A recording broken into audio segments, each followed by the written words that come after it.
ओम आत्मा त्वं गिरिजामती सहचरा प्राणा शरीरं ग्रहं पूजा ते विषयोग भोग रचना निद्रा समाधि स्थिति संचारा पदयो प्रदक्षिण विधि स्तोत्राणि सर्वा गिरौ यत् यत् कर्म करोमि तत् तत् अखिलम् शंभो तवाराधनम।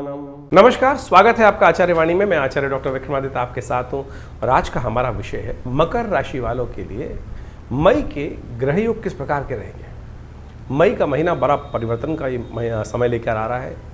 वर्ष में एक बार चेंज होने वाले, परिवर्तन करने वाले बृहस्पति महाराज अपने इस पदार्पण की तरफ, परिवर्तन की तरफ इस महीने ही जाने वाले हैं।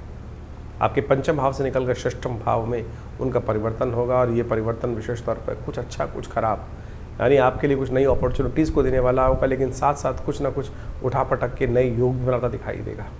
धन लाभ के योग भी बनाएगा, पद स्थान साथ साथ कुछ ना कुछ नौकरी में, सम्मान में कुछ ना कुछ स्थान परिवर्तन, वृद्धि का योग भी बनता दिखाई देगा। इसके साथ साथ राहु का परिवर्तन का योग भी आपकी राशि में बनता दिखाई दे रहा है। वो अभी आपकी राशि के दृष्टिकोण से बड़ा महत्वपूर्ण रहने वाला है। इसके कारण से कुछ ना कुछ और परिवर्तन का योग बनता दिखाई देगा और साथ साथ कुछ भ्रमण के नए योग बनते दिखाई देंगे। और इस ग्रह योग के दृष्टिकोण से यदि हम समझें तो आपके लिए ये जो मई का आरंभ काल ग्रहों का है, वो कई अच्छी अपॉर्चुनिटीज़ को लेके भाग्य से बहुत सारे रास्ते दिखाने के योग बनाता दिखाई दे रहा है। ऐसे में ग्रहों का विशेष प्रकार का जो योग बनता दिखाई दे रहा है, उसको सबसे पहले समझने की आवश्यकता है। इस समय में एक विशेष ग्रह है जिसको मृत्यु का ग्रह बोला जाता है, वो भी एक परिवर्तन का योग बना रहा है, जिसको यम के नाम से जाना जाता है, प्लूटो के नाम से जाना जाता है, मृत्यु के ग्रह को के रूप में जाना जाता है। ये भी परिवर्तन की तरफ वक्र स्थिति में जा रहा है और ये कहीं ना कहीं विश्व के दृष्टिकोण से कुछ उठापटक के नए योग बनाएगा। अंतर कलह, दंगे फसाद इत्यादि, कुछ न कुछ रक्त रंजित राजनीति के योग, द्वेष के योग ऐसे में बनते दिखाई देंगे। इन सब परिवर्तनों का प्रभाव आपके ऊपर क्या होने वाला है, आप सिलसिलेवार तरीके से समझ लें। 1 मई से बात करते हैं। 1 मई बृहस्पतिवार का अवसर रहेगा, चतुर्थी तिथि है इस दिन, और इस दिन ग्रह नक्षत्रों के दृष्टिकोण से, आपकी राशि के दृष्टिकोण से योग बन रहा है। स्वास्थ्य के मामले में थोड़ा सावधानी, ध्यान रखने की ज़रूरत रहेगी।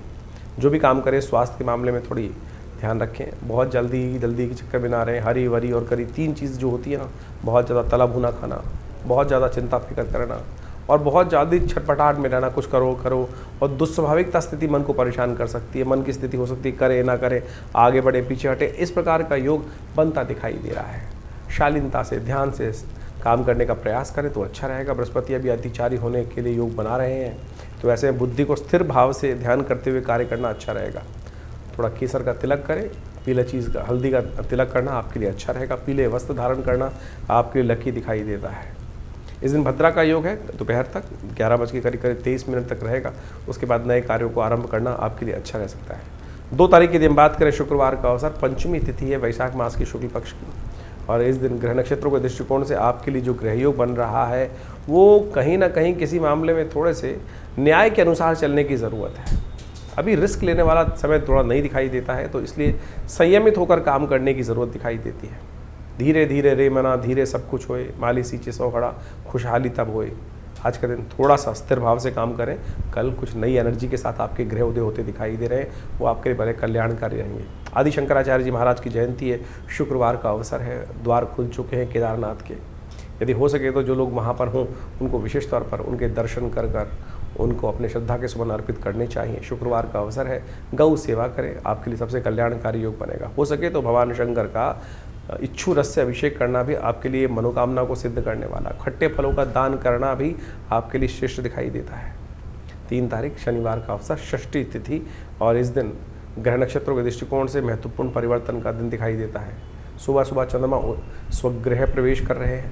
इसके साथ साथ प्लूटो महाराज वक्री होने जा रहे हैं, यानी यम ग्रह, मृत्यु के देवता जो है, जिसका नाम यम जाना जाता है। बहुत सारे लोग इनको मानते नहीं हैं। आधुनिक दृष्टिकोण से बहुत सारे लोग कहते हैं पहले थे प्लूटो प्लैनेट और अब तो लोप हो गए हैं। आकाश मार्ग में गणनाएं ज्योतिष की जो दिखा रही हैं, वो वक्र स्थिति प्राप्त करते दिखाई दे रहे हैं। ऐसे में ये जो मृत्यु का देव, जिसका नाम यम ज्योतिष के दृष्टिकोण से माना जाता है, वो कहीं ना कहीं कुछ ना कुछ स्थिति विकट कर सकता है। पूरे विश्व में बहुत सारे जगह अंतर्द्वंद बहुत ज़्यादा चलते दिखाई दे रहे हैं। आप देखें विभिन्न इस वक्त राज्यों के अंदर, विभिन्न विशेष तौर पर देशों के अंदर आपस में उनके जो भी राजा लोग हैं उनके अंतर्द्वंद बहुत उत्पन्न करते दिखाई दे रहे हैं। और ये द्वंद्व, ये वक्र स्थिति है, आने वाले कुछ महीनों में कुछ ना कुछ द्वंद्व उत्पन्न ज़्यादा बढ़ सकते हैं। ये ऐसे योग बनते दिखाई दे रहे हैं। आपकी राशि के दृष्टिकोण से जो आपको ध्यान रखने की आवश्यकता है, आपके ग्रह परिवर्तन की तरफ जा रहे हैं और बड़े शुभ हैं आपके लिए। नया, यदि मकर राशि के संबंध में बात करें तो अच्छा नया उन्नति का योग बन सकता है। बहुत सारी चीज़ें पूर्वाभास होती दिखाई दे रही हैं, चीज़ें समझ में आने के योग बनते दिखाई दे रहे हैं और ये समझ आपको लाभ की तरफ अग्रसित करती दिखाई दे रही है। गंगा सप्तमी है, शनि महाराज आपकी राशि के दृष्टिकोण से परिवर्तन कर चुके हैं और ये परिवर्तन थोड़ा सा कहीं ना कहीं आलस्य भाव दिखा रहे हैं, चीज़ों को डिले करते दिखाई दे रहे हैं। चीज़ तेज करने के लिए गंगा स्नान, गंगा सप्तमी है इस दिन ऋषि की जंघा से, जानवी गंगा नाम पड़ा था, ऋषि की जंघा से फोड़कर गंगा निकली थी। और विशेष तौर पर जब ऋषि ने पूरा पान कर लिया था गंगा जी का, तो उसके बाद कहा जाता है कि गंगा सप्तमी के दिन जो गंगा जल दान करते हैं, गंगा से भगवान शिव का स्नान कराते हैं, अभिषेक करते हैं और साथ साथ स्नान स्वयं भी स्नान करते हैं, उनके बहुत मनोरथ सिद्ध होने के योग बन जाते हैं, कष्ट जीवन के दूर हो जाते हैं।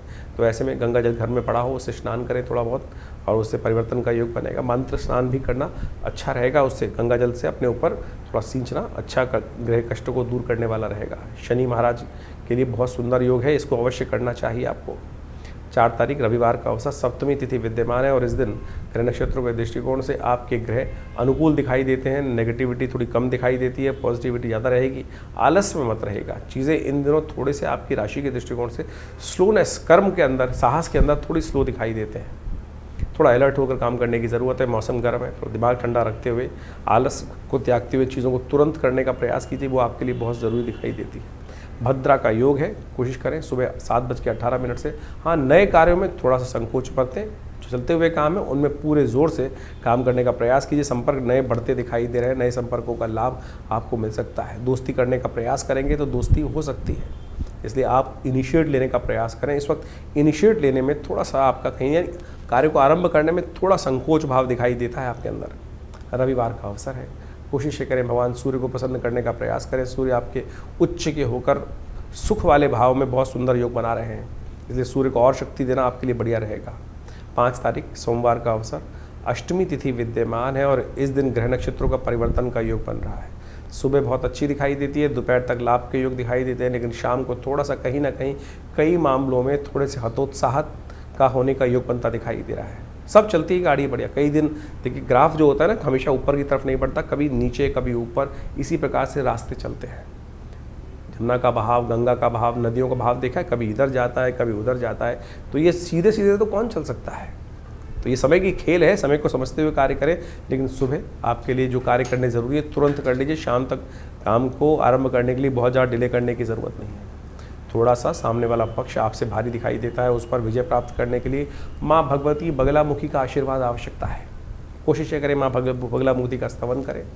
बगलामुखी जी की जयंती है इस दिन और भगवती का ये बड़ा दिव्य स्वरूप है जो दश महाविद्या के अंतर्गत आता है। वैशाख मास की अष्टमी के दिन बगलामुखी जी की जयंती होती है और बगलामुखी जी का जो नाम है ना, वो वैसे ही भगवती का दिव्य स्वरूप है जो दश महाविद्या के अंतर्गत आता है और बड़ा चमत्कारिक स्वरूप माना जाता है। आज की तारीख में बहुत सारे लोग विभिन्न शांतिक पौष्टिक कर्मों में भी भगवती बगलामुखी के विभिन्न मंत्रों का प्रयोग कर लेते हैं और कुछ लोग बता देते हैं कि भगवती बगलामुखी की आराधना करो, जीवन के कष्ट दूर हो जाएंगे। देखिए, ऐसे में ध्यान रखना चाहिए, भगवती के विभिन्न बीज हैं, विभिन्न मंत्र हैं, पूरी विधि है। माँ भगवती समस्त मनोरथों को सिद्ध करने वाली हैं, लेकिन जहाँ सुई का प्रयोग है वहाँ तलवार का प्रयोग नहीं करना चाहिए। तो ऐसे में बड़ी शांति के साथ ध्यान करते हुए भगवती के मंत्रों का उपयोग करना चाहिए। कहीं हल्का सा गलत प्रयोग जो है वो बड़ा कठिन कारक बन जाता है। आमतौर पे वैसे तो लोग मंत्र को सही से उपयोग करते नहीं हैं, यदि विधि यानी ये ऐसा ब्रह्मास्त्र है कि इसको छोड़ने के बाद फिर वापस नहीं लिया जा सकता और बहुत बाद में कई बार विकट स्थिति बन जाती है। हम छोटी सी ईर्ष्या के कारण से भगवती का विभिन्न प्रयोग करने की तरफ उद्धृत हो जाते हैं और वो अनिष्ट कर देते हैं सामने वाले का। और एक बात समझें, ये वो मंत्रों का प्रयोग है कि गोली नहीं है कि जो आप किसी भी मूर्ख व्यक्ति भी चला देगा तो सामने वाले का अहित हो जाएगा। ये वो प्रयोग है कि इसके अंदर पूर्ण भगवती का कृपा मंत्र है। आप ये समझ लीजिए, अगर सामने वाले का कोई दोष नहीं है तो आपके ऊपर वापस आकर जिस प्रकार के इस मंत्र प्रयोगों का आघात होता है वो बड़ा भयावह होता है। मैंने देखा है, बिल्कुल अपने जीवन में देखा है कि बहुत सारे लोग ज़बरदस्ती, बहुत पुरानी बात है, हमारे आश्रम पे एक व्यक्ति आते थे और वो आप माने कि बहुत, जैसे हमारे यहाँ वर्ण 4 वर्ण बताए गए हैं, ना तो ब्राह्मण नहीं थे, लेकिन उनको एक मंत्र कहीं से मिल गया और बगलामुखी जी का मंत्र था, और जहाँ वो रहते थे किराए पे रहते थे, और क्या हुआ कि वो अपने मालिक से भिड़ गए। उनको वो निकालने का प्रयास कर रहा था, ये मान नहीं रहे थे, निकल नहीं रहे थे, कुछ ना कुछ दिक्कत चल रही थी, सरकारी जॉब में थे। उन्होंने उस मंत्र का प्रयोग शुरू कर दिया, जिस प्रकार का वो मंत्र वर्णित है शास्त्र के अंदर, जिस प्रकार से कहा गया, मैं पूरा मंत्र तो नहीं बोलूँगा यहाँ पर, वाचम मुखम पदम स्तंभे जिह्वाम कीले बुद्धिम विनाशे, इस प्रकार से मंत्र है, वो पूरी तरह से उसका पीली सरसों से प्रयोग, तो जिस प्रकार से शास्त्र में वर्णित है उसकी पूर्ण विधि पुस्तकों में लिखी है, और उस व्यक्ति ने वो विधि को आरंभ कर दिया। और सत्य माने उस व्यक्ति ने जो शास्त्र में वर्णित पुस्तकों के माध्यम से उस विधि को पूरी तरह से, मैं कहूँगा ब्राह्मण नहीं था, शूद्र था, लेकिन उसने वो विधि को ज्ञान प्राप्त कर ये मेरा देखा प्रभाव है। आया था आश्रम पर, हमने मना भी किया उसको, पिताजी ने खूब मना किया, भाई इस प्रकार के प्रयोग नहीं करने चाहिए, इससे अनित होता है। बोला बहुत कष्ट में हूँ, ये है वो है, तो नहीं माना। हमारे द्वारा दीक्षित तो नहीं था, लेकिन पुस्तक उसके पास थी, बाजारे मिल जाती है, वो ले आया उस पुस्तक को और उसने उसका प्रयोग किया, और सत्य माने उस सामने वाले व्यक्ति के घर के 3 लोग का उसने अहित कर दिया, 3 लोगों का अहित उसी वक्त उस प्रयोग से हुआ। लेकिन बाद में उस व्यक्ति के पूरे परिवार का, स्वयं का जो हाल हुआ वो बहुत भयावह था। तो ऐसे में बड़ी सावधानी के साथ आपको ध्यान रखना चाहिए। आज की तारीख में एक जनरल ट्रेंड बन गया है कि संतान नहीं है, बगलामुखी का प्रयोग करा लो, घर में अशांति चल रही है, कुछ कष्ट ठीक नहीं हो रहा है, बगलामुखी का प्रयोग करा लो। हमारे पास आश्रम पर नित्यपति कॉल आते हैं कि हमें बगलामुखी का प्रयोग कराना है, ये करना है, वो करना है, और तो और बड़ी विचित्र स्थिति है। मैं आपको बाल्यकाल की एक व्यवस्था बताऊं कि लोग इस प्रकार के योग बनाते हैं कि एक जो वो स्थिति बताने की नहीं है, लेकिन बड़ा विचित्र स्थिति है। एक पंडित जी थे, वो अनुष्ठान के लिए जा रहे थे और अनुष्ठान करने के लिए बोले एक बड़ा घड़ा लाओ, बड़ा टब लाओ, और जो अनुष्ठान जब करेंगे वो पानी के अंदर खड़ा होकर करेंगे। यानी यजमानों को किस प्रकार से मूर्ख बनाने के लिए स्थिति बनती है। बहुत, मैं कहूँगा पंडित नहीं है ऐसे लोग कलाकार हैं। और उन्होंने जितने पंडित इकट्ठे किए, 5 पंडित 6 पंडित, उन सबको खड़ा किया उन पतीलों के अंदर पानी भरकर, जैसे बगला, अरे क्या स्थिति, बगला जो होता है पानी में खड़ा होता है, और ऐसी स्थिति में हम जब करके दिखाएंगे। यजमान भी बड़े आज की तारीख में धुरंधर होते हैं, उन्होंने भी पंडित जी से कहा, पंडित जी बड़े स्थिति में, ऐसी स्थिति बची हुई है। तो क्या क्या स्थिति आज लोक में है, ये व्यंग का शब्द नहीं है, ये बहुत ही ब्रह्मास्त्र है। बगलामुखी का जो प्रयोग, अभी छिन्नमस्तिका देवी का इसी के पास जयंती आएगी, तो उन सब के प्रयोग शास्त्र में जो वर्णित है वो अद्भुत कार्य करते हैं। जहाँ आपके केस चल रहे हैं, कष्ट चल रहे हैं, जीवन में बहुत ही भयावह स्थिति हो चुकी, सामने वाले ने बहुत, तब तो कोई रेयरेस्ट ऑफ रेयरेस्ट कार्यों में करने का शास्त्र में वर्णित है, लेकिन बहुत कंट्रोल लेवल में करने का प्रयास करना चाहिए। और उसको यदि बहुत सावधानी के साथ किया जाए तब वो चीज़ें आपके लिए, अपनी सुरक्षा पहले, हर मंत्र का प्रयोग स्वयं कवच के साथ, कवच विभिन्न प्रकार के उनके प्रयोग, शापोद्धार इत्यादि हर चीज़ में वर्णित है, पूरी विधि शास्त्र में वर्णित है। यदि आपने उनमें से एक विधि भी छोड़ दी तो वो आपके ऊपर वापस जब प्रयोग आएगा आप उसकी रक्षा नहीं कर पाओगे। तो ऐसे में मेरा आप सबसे अनुरोध है कि बहुत शांति के साथ गुरु के सानिध्य में रहते हुए इन समस्त प्रयोगों को करने का प्रयास करें। बहुत सारे लोग तथाकथित तौर पर बरगलाने का प्रयास करते हैं, तो उन सबसे बचते हुए कार्य करने की ज़रूरत है। तो ऐसे विधान शास्त्र में जो वर्णित चमत्कार के रूप में है, और आप समझें कि हमारे स्वयं भी बहुत बड़ा आश्रम चलाते हैं, बहुत सारे जीवन में कष्ट भी आए, और कभी ऐसी आवश्यकता पड़ी तो जहाँ बहुत क्लिष्टता समय था, बगलामुखी के प्रयोगों को उपयोग करके देखा गया, महाकाली के प्रयोगों को उपयोग करके देखा गया, स्वयं के लिए उपयोग करके देखा गया, चमत्कार उपस्थित कर देता है। ऐसे समस्याओं को दूर कर देता है जैसे गधे के सिर पे से सींग, पता नहीं कब वो समस्याएं चली जाएं, कैसे ठीक हो जाएं, और हमने वो बिल्कुल जिस स्थिति को समझ के देखा है, कोशिश ये करें, बस सानिध्य बहुत ज़रूरी है, अपनी रक्षा बहुत ज़रूरी है। इन सब चीज़ों को समझते हुए कार्य करेंगे तो अच्छा रहेगा। तो मकर राशि वालों, आपको विशेष तौर पे इस बगलामुखी जयंती पर एक कार्य करना चाहिए। देखिए, जीवन में शत्रु सबके होते हैं, कहीं ना कहीं कुछ ना कुछ भाव रखते हैं, ईर्ष्या भाव बहुत सारे लोग रखते हैं। उन पर विजय प्राप्त करने के लिए बगलामुखी जी का सबसे सात्विक प्रयोग जो है ना, उनकी सिद्ध किए हुए यंत्र को, उनके मंत्र से सिद्ध करे हुए यंत्र को अपने घर में स्थापित कर लेना चाहिए। नित्य प्रति उन पर इसी दिन स्थापित करके अपने घर में रखें, पीले पुष्प उन पर अर्पित करते चले। ओम ह्लीम नमः, इस मंत्र का स्तवन करते हुए, ये बगलामुखी जी का शांतिक कर्म है, शांतिक प्रसन्नता भी देने वाला बीज है। तो इस मंत्र का स्तवन करना आपके लिए समस्त पूर्ण से कल्याणकारी रहेगा। 6 तारीख मंगलवार का अवसर, नवमी तिथि विद्यमान है, और ग्रह नक्षत्रों के दृष्टिकोण से ग्रह योग जो आपके लिए दिखाई देते हैं, थोड़ा मन में बंधन सा दिखाई दे रहा है। बहुत सारी चीज़ों को काम करने में थोड़ा सा मन में ऐसा भाव दिखाई देता है किसके लिए किया जाए, थोड़ा सा यानी एनर्जी लेवल डाउन दिखाई देता है। तो उसको एनर्जी को थोड़ी सी आवश्यकता है, आपकी राशि के दृष्टिकोण से थोड़ा सा बढ़ाया जाए। आज थोड़ी सी ऐसी बात की चिंतन ज़्यादा होता दिखाई दे रहा है कि मन में जो बातें ऐसे उत्पन्न होती हैं कि किसके लिए करें, थोड़ा सा कुछ ना कुछ वैराग्यता का भाव मन में उदय होता दिखाई दे रहा है। कोई बात नहीं, समय अनुसार काम करने का प्रयास करना चाहिए। इस दिन जानकी सप्तमी है, जानकी नवमी है। विशेष तौर पर माँ भगवती सीता जी का प्रादुर्भाव का सुंदर अवसर है, साथ में मंगलवार पड़ रहा है, बड़ा सुंदर अवसर है।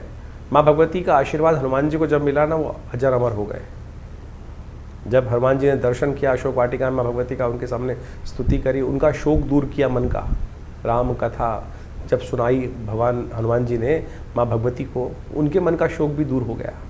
तो उन्होंने आशीर्वाद दिया हनुमान जी को कि अजर अमर हो सुत। तो इसलिए आज का दिन बड़ा ही शुभ है। हनुमान जी का सुंदर स्तवन, भगवती का सुंदर स्तवन करने का प्रयास करना चाहिए, सुंदरकांड का पाठ करना चाहिए। इसी योग का लाभ लेते हुए हमने विवेकानंद योगाश्रम में सुंदरकांड का पाठ रखा है, माँ भगवती की सुंदर स्तुति रखी है, यज्ञ रखा है। अब सवामनी का भोग रहेगा, भंडारा रहेगा। आप भी स्वयं अपने नाम से इस यज्ञ में भाग ले सकते हैं। उसके लिए फ़ोन नंबर पर संपर्क साध कर इस कार्य में अच्छे से जुड़े, अच्छा कल्याणकारी योग बनेगा। मकर राशि वालों को एक बात और ध्यान रखना चाहिए कि इस दिन श्लेषा और मघा नक्षत्र का योग पड़ रहा है 8 और 9 तारीख को। इन नक्षत्र का जो योग रहेगा, ऐसे में जो जातक जन्म ले रहे हैं आपके घर परिवार में, उनकी मूल शांति अवश्य करा लीजिएगा। कई बार नहीं शांति होती है तो बाद में बहुत कष्ट के योग बनते हैं, और बाद में ये भार उतरता बड़ी मुश्किल से है। कई बार 3 बार 4 बार ये प्रयोग करने पड़ते हैं। नहीं तो क्या होता है कि बाल्यकाल में 27 दिन तक ये प्रयोग होता है, यदि उस वक्त करा लिया जाए तो ऋण भी नहीं चढ़ता है। 7 तारीख बुधवार का अवसर, दशमी तिथि विद्यमान है, और दशमी तिथि के दृष्टिकोण से इस दिन ग्रहों का परिवर्तन भी का योग बनता दिखाई दे रहा है। तो मकर राशि वालों, आपकी राशि के दृष्टिकोण से आपके ग्रहयोग के दृष्टिकोण में बुद्ध महाराज जो है परिवर्तन की तरफ जा रहे हैं। ये बुद्ध का परिवर्तन, भाग्येश बुद्ध आपकी राशि के दृष्टिकोण से सुख भाव में सूर्य के साथ बुद्ध आदित्य योग बना रहे हैं। यह आपके लिए बहुत कल्याणकारी रहेगा, शुभ योग बनता दिखाई दे रहा है आपकी राशि के दृष्टिकोण से। और ऐसे में विशेष तौर पर यह बुद्ध का परिवर्तन आपके लिए कुछ नया लाभ, बहुत सारी चीज़ों को ऑर्गेनाइज करने में, बहुत सारी चीज़ों में नई बुद्धि का, बुद्ध बुद्धि के मालिक हैं, सांसारिक बुद्धि के मालिक हैं, और वो बहुत दिनों से लगातार कमज़ोर राशि में चल रहे थे, अपनी नीचस्थ राशि राशि में चल रहे थे, तो अब परिवर्तन का योग बना लिया उन्होंने। तो ये बुद्ध का परिवर्तन आपके लिए बड़े अनुकूलता प्रदान करने की योग बनाएगा आपके लिए। इसलिए गणेश जी का दिन है बुधवार, कोशिश है गणेश जी को उनकी स्तुति करें, उनको पीले पुष्प अर्पित करें, मोदक अर्पित करें, और अपने जीवन में शुभ उदय का देखने का योग बनता दिखाई दे रहा है आपके लिए। 8 तारीख बृहस्पतिवार का अवसर है, एकादशी तिथि विद्यमान है इस दिन, और ग्रह नक्षत्रों के दृष्टिकोण से आपके भाग्य भाव में चंद्रमा का पदार्पण होता दिखाई दे रहा है। रात को 12 बजे के आसपास ये परिवर्तन हो जाएगा, और ये गजकेसरी योग का निर्माण करेगा। आने वाले 2-3 दिन आपके लिए बड़े उपयुक्त दिखाई देते हैं। तो मकर राशि वालों, इस समय का लाभ लीजिए, चीज़ें आपके लिए अनुकूल है, बढ़िया है, और इस वक्त बृहस्पति पूर्ण दृष्टि से शुभ की तरफ जाते हुए आपके लिए बहुत बढ़िया योग बना रहे हैं। तो ऐसे में इसका पूर्ण लाभ यदि आप ले लें तो चीज़ों को अच्छे से बहुत बढ़िया आप कर सकते हैं। आपने बहुत दिन तक 7.5 का दंड जो है वो सहा है, और अब परिवर्तन का योग बन रहा है, ये आपके लिए बड़ा अच्छा रहेगा। ऐसे में मोहिनी एकादशी का व्रत भी पड़ रहा है, और मोहिनी एकादशी का योग बड़ा सुंदर माना जाता है। मोहिनी एकादशी भगवान विष्णु की सुंदर उपासना करने का दिन है। इसमें कहा जाता है ना कि प्रभु के जो भक्त होते हैं, प्रभु उनके लिए नियम बदल देते हैं। स्वयं मोहिनी अवतार भगवान ने लिया।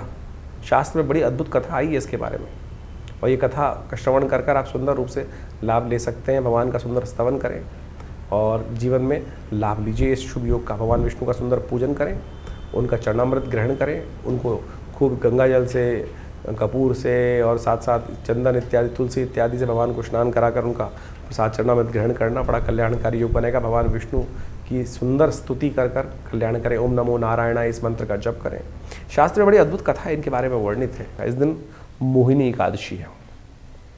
भगवान विष्णु पालक माने जाते हैं और वो सबका पालन करते हैं। जो भी भक्त हैं भगवान की कृपा से ही उनके अनिष्ट दूर हो जाते हैं। एक बार शंभु भगवान, जो ऐसे कहे जाते हैं भगवान शिव, जिस पर को भी आशीर्वाद देते हैं उसका कल्याणकारी योग बना देते हैं। जो भी जाता है उसको तथास्तु भगवान भक्त, वो ये नहीं देखते कौन भक्त किस प्रकार से, जो उनकी श्रद्धा करता है उन सबको आशीर्वाद मिलता है। कहा जाता है एक दिन भस्मासुर उनके समक्ष गया, बड़ी साधना करी, बड़े अद्भुत रूप से वर्षों तक, सालों तक, सदियों तक उनकी साधना करता रहा। भगवान प्रसन्न हुए और कहा तथास्तु, मांगो वरदान।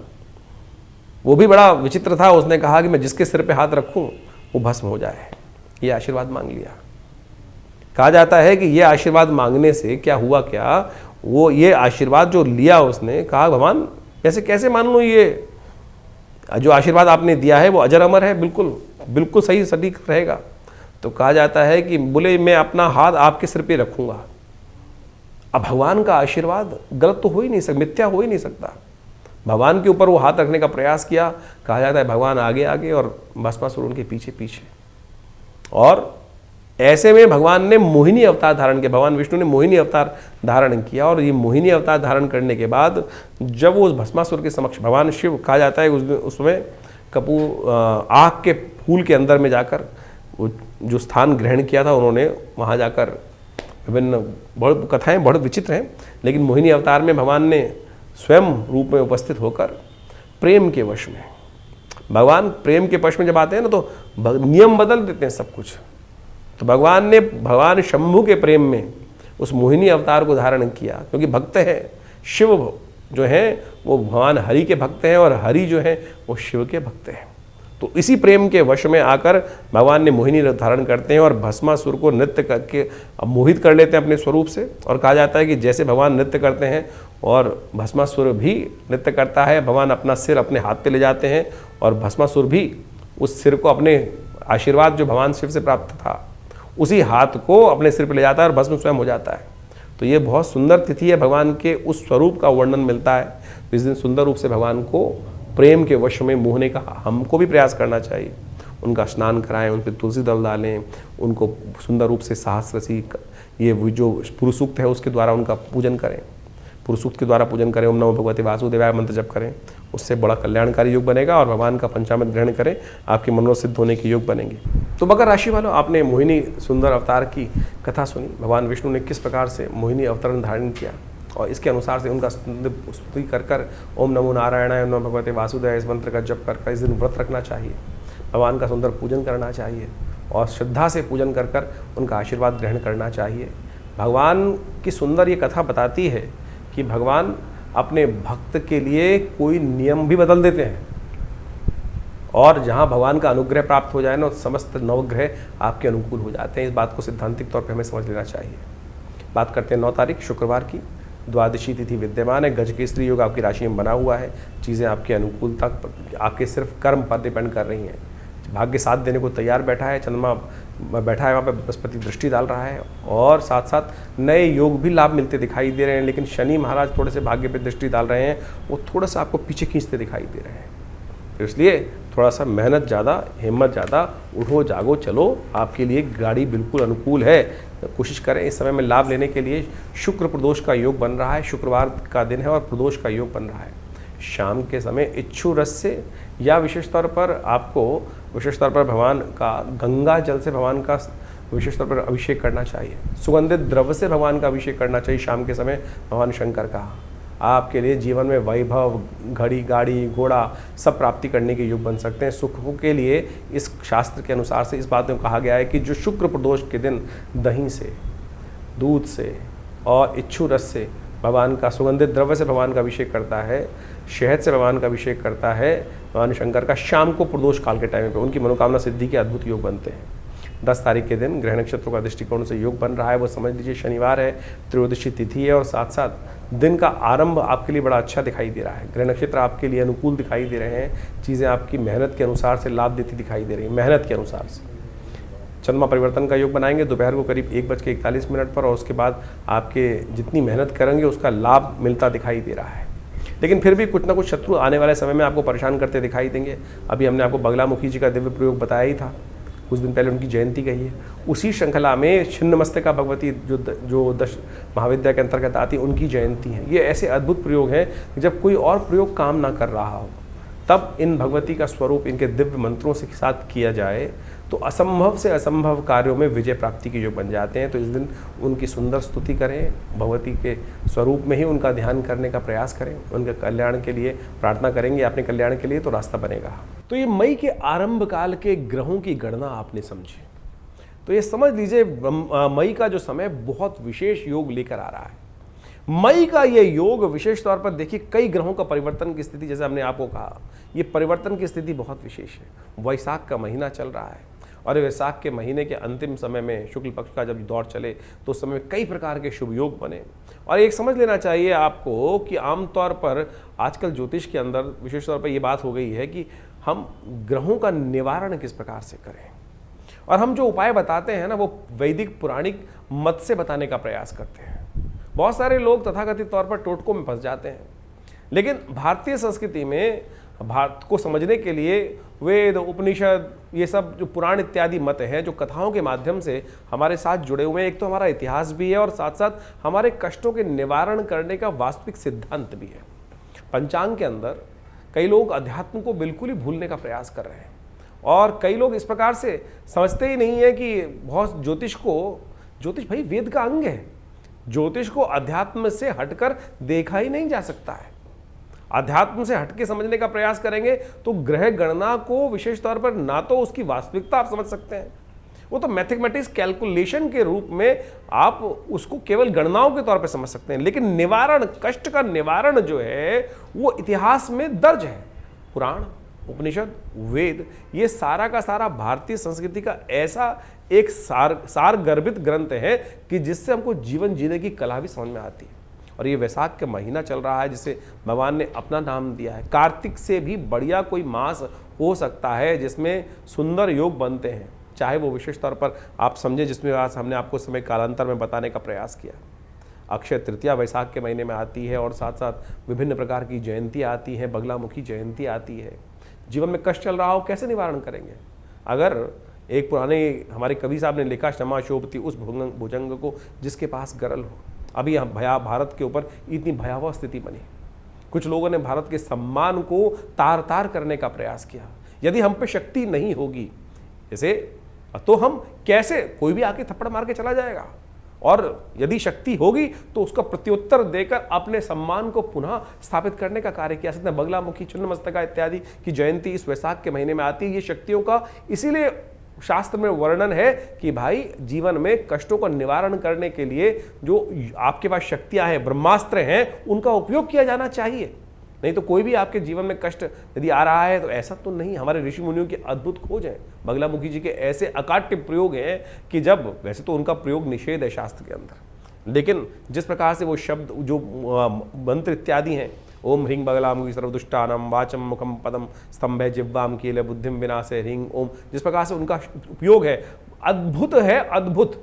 यानी यदि शास्त्र में जैसा हमने कहा कि उनका उपयोग ये साधारण तौर पर निश्चित माना गया है, लेकिन जब सर से पानी ऊपर चला जाए और आपने कोई अपराध नहीं किया है, सामने वाला आपको खत्म करने के कगार पे है, तब इन ब्रह्मास्त्रों का प्रयोग शास्त्र में वर्णित किया गया है। और आदिकाल में लोगों ने, हजारों लाखों लोगों ने इसका उपयोग करके अपने कष्टों को दूर करने का रास्ता बनाया है। इसी प्रकार से छिन्नमस्तिका देवी की जयंती इसमें आए, नरसिंह भगवान की जयंती इसमें आ रही है, और तो और अनेक प्रकार के सुंदर योग इस वैशाख के महीने में बनाए। और सुंदरतम प्रभाव ऐसा बताया गया है कि केवल जल का दान ही समस्त कष्टों से निवारण का योग बना देता है। वो सब हमने आपके समक्ष रखने का प्रयास किया। ज्योतिष को कई लोगों ने केवल नग बेचने का धंधा और कुछ ना कुछ और बदतमीजी, और बहुत सारे आज की तारीख में लोग, पता नहीं ज्योतिष को कहीं कोई रिलेशन नहीं है। एक तो महानुभाव हम अभी समझ में आ रहा है, लोग हमसे आगे पूछते हैं कि बहुत सारे ज्योतिषी कहते हैं कि सुरा पान करना भी ग्रहों को शक्ति देता है। अरे मूर्खता की पराकाष्ठा है। किस प्रकार से? शास्त्र में कहाँ किस प्रकार से कौन से जगह वर्णित है जिनको शब्दों का संस्कृत का एक आ ई उ का ज्ञान तक नहीं है, शब्द पता ही नहीं है कि जो किस प्रकार से उपस्थित करने की बात कर रहे हैं। कुछ लोग तो आज भारतीय संस्कृति को इस प्रकार से कहते हैं कि देवता जो सोमरस का पान करते हैं उसको हम मदिरा के साथ जोड़ देते हैं। अरे मदिरा और सुरापान में बहुत फर्क है। सुरा का मतलब होता है चंद्र से निकला हुआ अमृत के समान शीतल पेय जो अमृतत्व का वर्णन करता है। क्या वो सुरा के मदिरा के साथ उसको जोड़ सकते हैं आप? और अभी ज्योतिष में ऐसी वर्णन कर रही है कि किसी को मदिरा पिलाना भी उपाय होता है, ग्रहों को शक्ति दे देता है, सत्यानाश कर देगा। किसी भी ज्योतिष के वास्तविक तौर पे अनुभव के ग्रंथ की बात करें तो वहाँ ये लिखता है शराब और कबाब, चाहे लाल किताब, चलिए आज की तारीख में प्रचलित लाल किताब है, वहीं जाके पढ़ लीजिए कहाँ किस ग्रह के उपचार के लिखा है। वहाँ तो ये बात लिखी है कि शराब और कबाब जिसकी ज़िंदगी में आ जाएगा वो बर्बाद हो जाएगा व्यक्ति।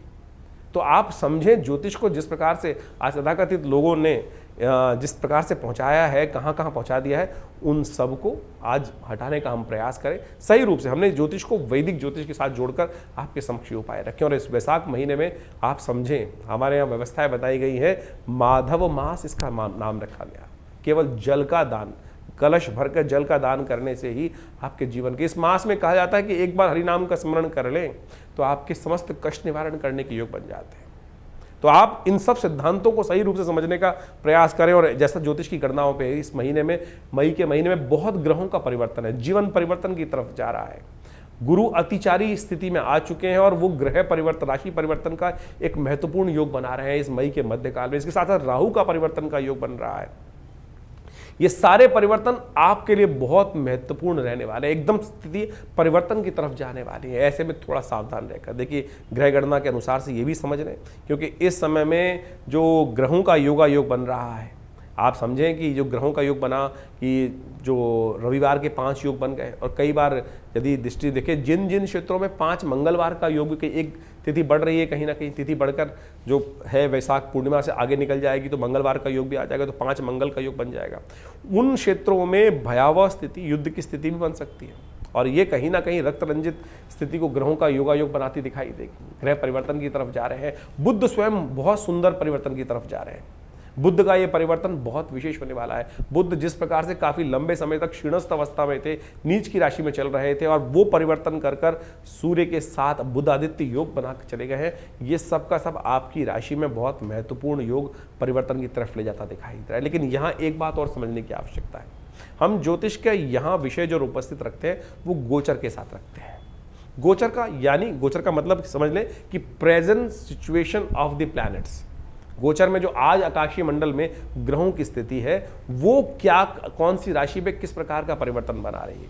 लेकिन आपका जन्म एक विशेष समय पर हुआ है, उससे आपकी जन्मपत्री बनी, उससे आपके नक्षत्र की कैलकुलेशन से दशाएं निकाली गई, दशाएं, अंतर दशाएं, ग्रहों की इंटरनल स्थिति, उन सबको कोरिलेट करने की आवश्यकता है। अगर विंशोत्तरी दशा, अंतर दशा, प्रत्यंतर दशा के अनुसार से आपका समय अच्छा चल रहा है और गोचर में भी वही ग्रहों का योग बन जाए तो वारे न्यारे हैं। और बाई चांस यदि विंशोत्तरी में अच्छा नहीं चल रहा है, गोचर में अच्छा चल रहा है, या गोचर में अच्छा नहीं चल रहा है, विंशोत्तरी में अच्छा चल रहा है, तो उसका इंप्रेशन अलग हो जाएगा। तो इसलिए जन्मपत्री इत्यादि को बहुत अच्छे से गोचर के दृष्टिकोण से तो समझ में आती है चीज़ें।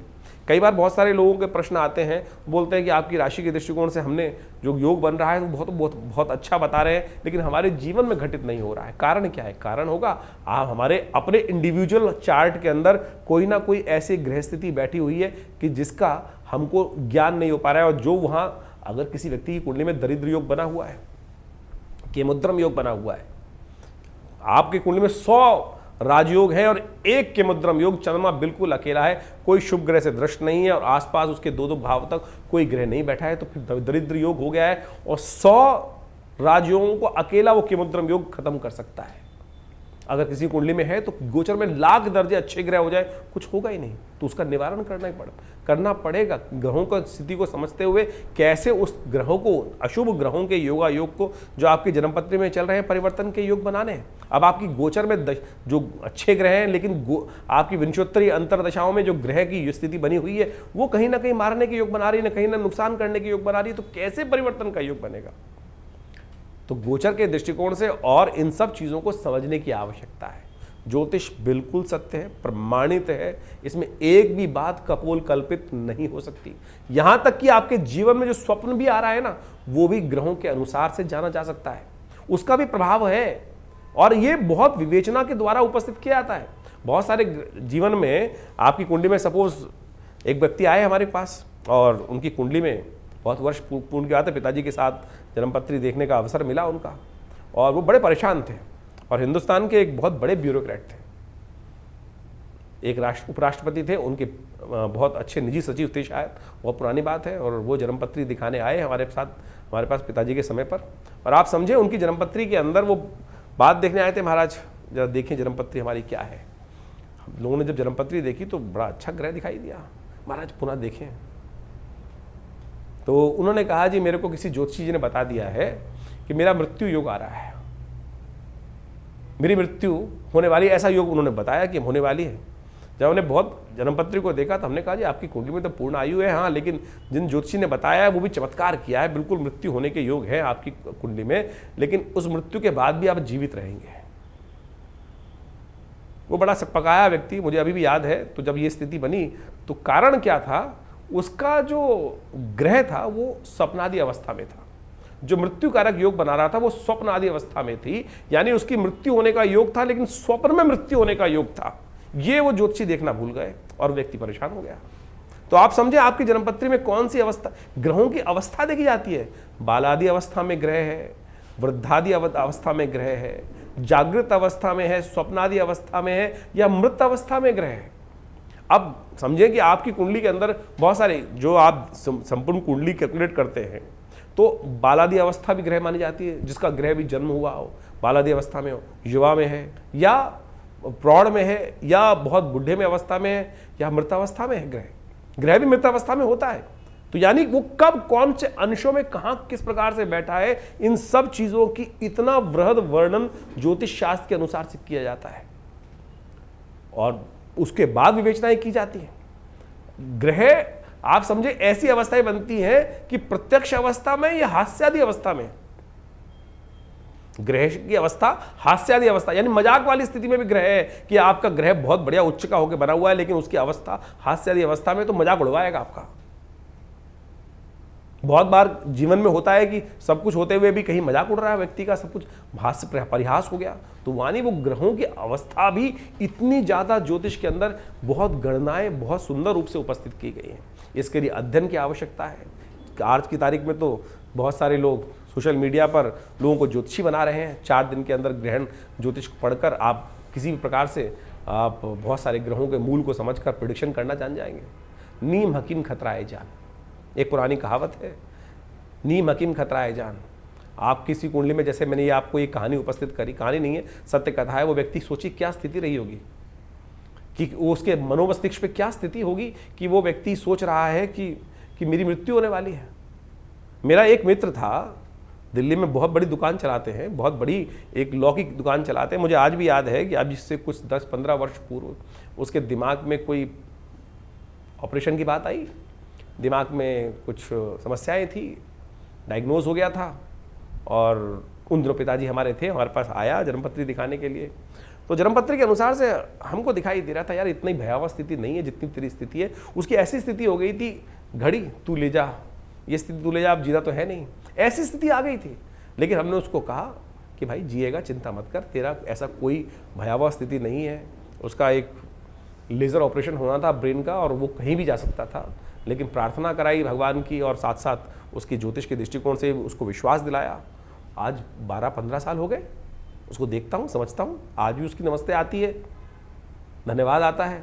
तो आप समझे ज्योतिष के विषय बहुत है। ये नीम हकीम खतराए जान वाली बात बोली ना, किसी मन में भय डाल दिया। आज पूरा खेल भय का चल रहा है। चाहे किसी भी फील्ड में चले जाओ, किसी डॉक्टर के पास चले जाओ, वो कह देता है कि भाई ये तो बहुत खतरनाक बीमारी है, इसका तुरंत ऑपरेशन करा लो, कुछ और है नहीं, व्यक्ति बेचारा वैसे ही परेशान हो जाता है। तो ज्योतिष भय दिलाने वाली स्थिति नहीं है, ज्योतिष विश्वास दिलाने वाली स्थिति है। आपके जीवन में परिवर्तन लाने का रास्ता बनाया गया है। आपके जीवन में सिखाया जाता है कि कोई भी कष्ट है उसका सकल पदार्थ है जगमाही, कर्महीन पुरुष पावत नहीं। कर्म सही दिशा में कर्म किया जाए, जो उपाय निवारण कारण जानने के बाद निवारण जो है वो ज्योतिष के उपनिषद इत्यादि यानी पुराण इत्यादि में ही तो वर्णित किया गया है कि किन किन के जीवन में कहां कहां घटना बनी, उन्होंने सत्यनारायण कथा करी और उससे उनके जीवन के कष्ट दूर हो गए। तो यही तो निवारण है। आज की तारीख में लोग बैठे हैं कि भैया वो शराब पिला दो, इस दिन शराब पी लो, इससे ग्रह परिवर्तन हो जाएगा, शुक्र और बलिष्ठ हो जाएगा। बलिष्ठ क्या होगा, आपका जीवन में समस्याएं कुछ और हो जाएंगी। आप सोचें कि आज की तारीख में लोग चुटकी बजाकर स्थितियों को उत्पन्न करने के लिए आज जो भी स्थिति की जा रही है वो ज्योतिष के दृष्टिकोण से कहीं उनका ज्योतिष से कोई मतलब है नहीं। तो हम इन समस्त चीज़ों को आपके समक्ष पूरी तरह से ज्ञान वर्धन करने के साथ साथ चीज़ों को सही रूप से करने का प्रयास करते हैं। तो ज्योतिष को सही रूप से समझें, चीज़ों को अपने जीवन में उतारने का प्रयास करें। जन्मपत्री आप दिखाना चाहते हैं तो उसके लिए अपॉइंटमेंट भी ले सकते हैं, और हमारे यहाँ से आपकी अपनी जन्मपत्री प्राप्त करने के लिए, अपने ग्रहों को समझने के लिए, कौन से आपके योग बने हुए हैं, किस प्रकार के योग बने हुए हैं, कौन से ग्रह कब फलीभूत होंगे, आपके लिए कौन सा उपाय श्रेष्ठ रहेगा, जनरल प्रेडिक्शन के तौर पर बहुत सारे लोग हमारे पास आते हैं। हम नक का विरोध नहीं करते भाई, हम कहते हैं सत्य पहने असली पहने, रुद्राक्ष इत्यादि जो भी चीज़ें शास्त्र में वर्णित है कहीं गलत नहीं है, कहीं कोई गलत नहीं है, लेकिन शुद्ध तो हो, सही तो हो। यदि आप हमारे यहाँ कौन से नग आपके लिए है वो भी बता दी जाते हैं, हम बताएंगे बिल्कुल, लेकिन हम बेचते नहीं, हम तो कोई बेचते नहीं है, बता जरूर देंगे। आप जानना चाहें तो आपको बता दिया जाएगा। तो वो जन्मपत्री के बहुत सारे मॉडल्स हैं हमारे यहाँ, वो भी आप निकलवा सकते हैं, अपनी जन्मपत्री की विवेचना करा सकते हैं। संबंध किस प्रकार से रहेंगे, कौन सा समय आपके लिए अच्छा है, दशाओं में कौन सा समय आपके लिए उपयुक्त आ रहा है, कब आपको अपने जीवन में आगे बढ़ने के लिए कार्य करना चाहिए, कब आपके जीवन में कार्य करने से आपको बचना चाहिए। तो आप उन सब संबंधों में जानने के लिए आश्रम के साथ संबंध साध सकते हैं। बहुत सारे विभिन्न प्रकार के उत्सव समय समय पर हमारे आश्रम पे होते रहते हैं, उनके बारे में भी आपको हम समय समय पर अवगत करा सकते हैं। आप अपने नाम से अपने उन यज्ञों में भाग लें, स्वयं आएँ, यज्ञ में बैठें, भगवान की प्रार्थना करें, देखिए चमत्कार होगा, कष्ट निवारण करने का योग बनेगा।